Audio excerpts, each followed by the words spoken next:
Ini, saya belum share ya.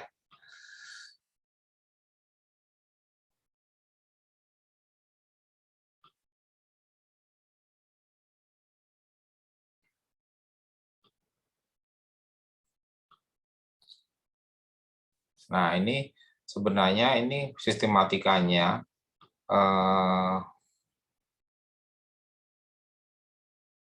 untuk laporan hasil penyelidikan kasus. Presentasinya seperti apa? Jadi di sini ada judul, pendahuluan, itu saya besarkan dulu.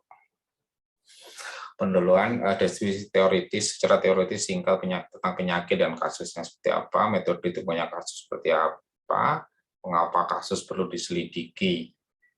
Kemudian sebenarnya definisi kasus ini bisa dimasukkan di metodenya, tidak di hasil penyelidikan.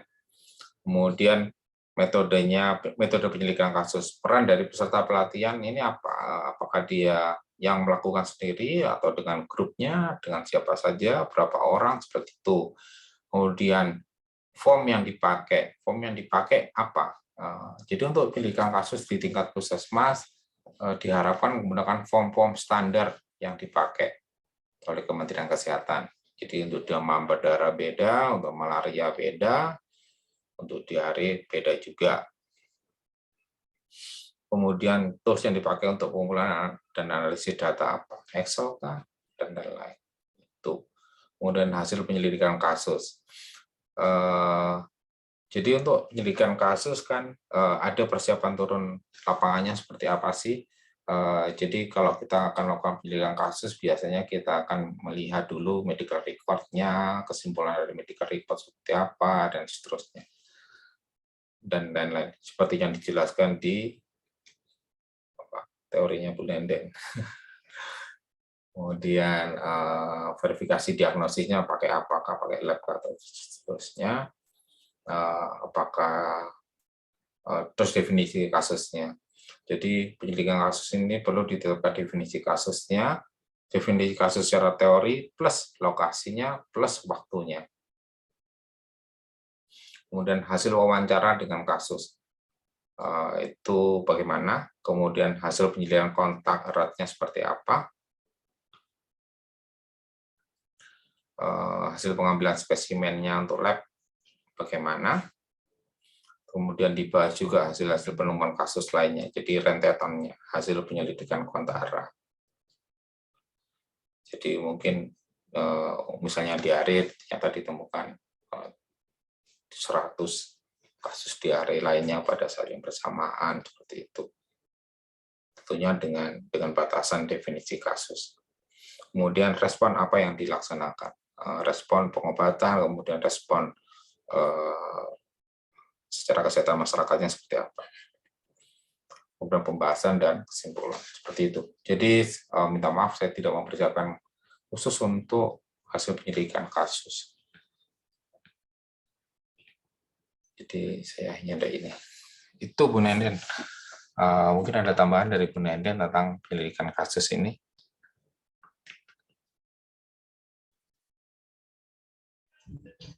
Ya Pak Arte, kalau secara teori yang kita sampaikan kan memang penyelidikan epidemiologi KLD ya. Di sana memang ada 11 langkah, tapi dengan kita menyesuaikan dengan frontline ya ini sudah cukup sih Pak. Cuman mungkin tambahannya di analisanya saja ya, kebanyakan yang angkatan 1 kemarin itu distribusi frekuensinya itu agak kurang dimunculkan gitu. Jadi ukuran-ukuran epidemiologi itu kurang begitu diterapkan. Mereka lebih menyajikan angka mutlak dibandingkan dengan distribusi frekuensi yang sebetulnya kita harapkan mereka terapkan juga di level puskesmas begitu, seperti proporsi ya, minimal proporsi begitu kan. Kemudian kalau rate rasio kan memang jarang begitu, tapi akan lebih bagus lagi kalau mereka juga eksplor atau menyajikan dalam bentuk ya minimal proporsi. Ya minimal proporsi. Dan kemarin waktu supervisi juga saya masih menemukan, jadi ada yang menampilkan pie bar tapi dari angka mutlak, bukan dari proporsi. Nah, itu mungkin buat Bapak Ibu mentornya supaya lebih lebih di iniin lagi begitu ya, lebih diingatkan lagi mentinya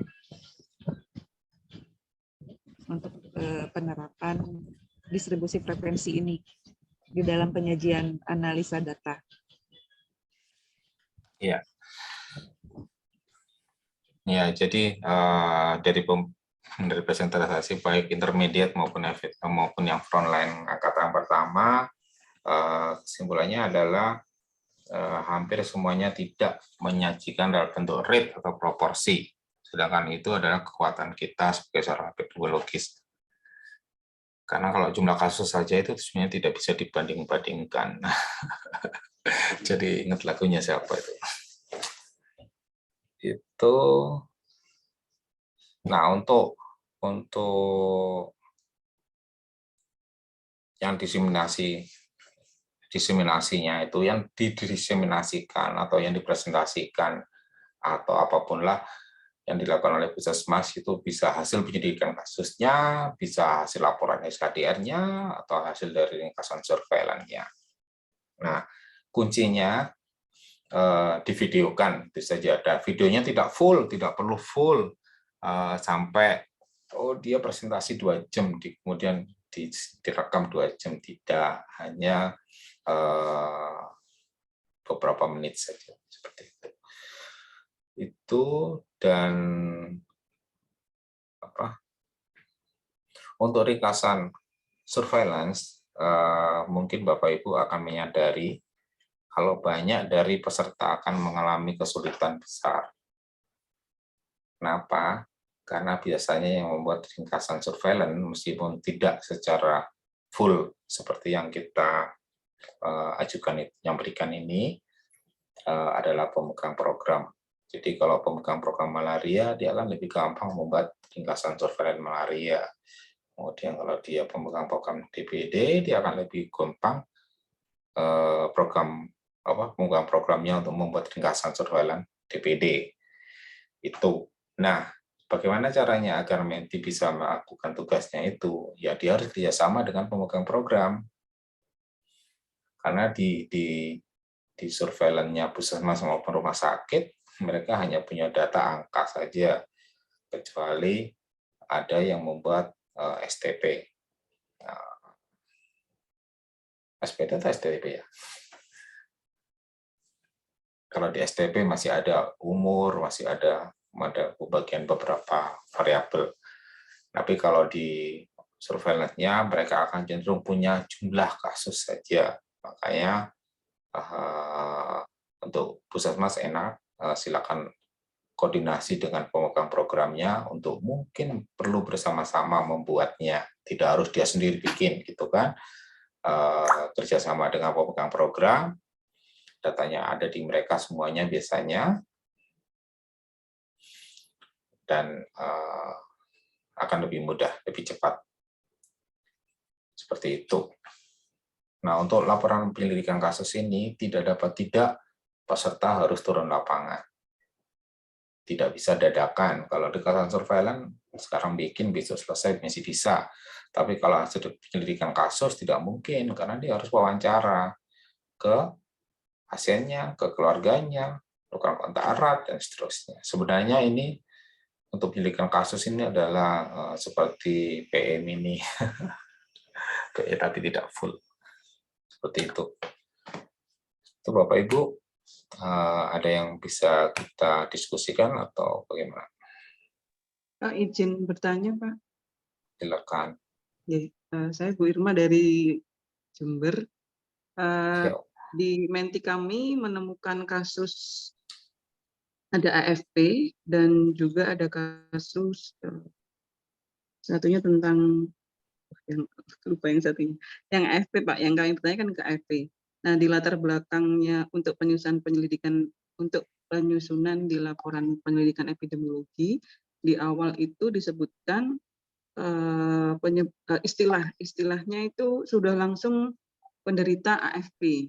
Nah, setelah dilakukan penelitian di bawahnya, itu ternyata hasilnya negatif. Nah, apakah penyebutan penderita itu langsung diletakkan di awal ataukah setelah diputuskan hasilnya positif atau negatif AFP begitu, Pak? Atau di awal disebut dengan suspek saja begitu, atau baru di langkah berikutnya memang kalau sudah penderita AFP disebut dengan penderita begitu. Hanya penyebutan istilahnya kami agak mohon masukannya itu dari awal di latar belakang itu di rancangannya itu apa boleh diizinkan menggunakan istilah suspek, kemudian baru di hasilnya kalau memang positif AFP baru disebutkan penderita AFP. Matur nuwun, Pak. Ya, terima kasih. Bu Nenden. Ya, izin menjawab, Pak Arte. Iya, silakan. Jadi kalau AFP itu kan bukan disease ya, Bu, tapi sindrom. Jadi dari surveillance AFP itu kita mau memastikan apakah dia polio atau bukan, begitu kan? Nah, jadi sebetulnya kita juga menyebutnya ya kasus AFP. Kasus aja gitu ya, Pak? Ya, kasus AFP. Kalau misalkan dia positif, berarti kan dia polio. Bukan positif AFP begitu. Oh ya, saya hanya bingung penyebutan di awal di latar belakang sama nanti di bawahnya begitu.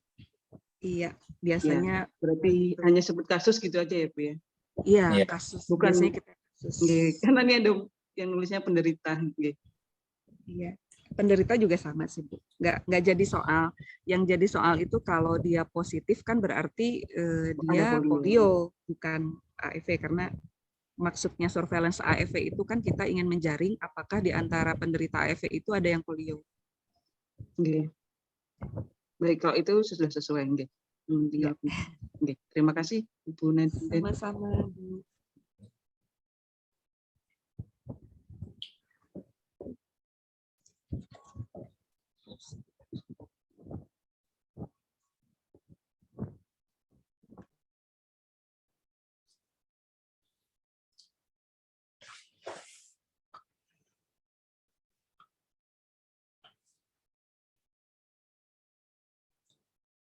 Jadi Bapak Ibu, seyogyanya draft semua tugas ini sudah ada minggu depan.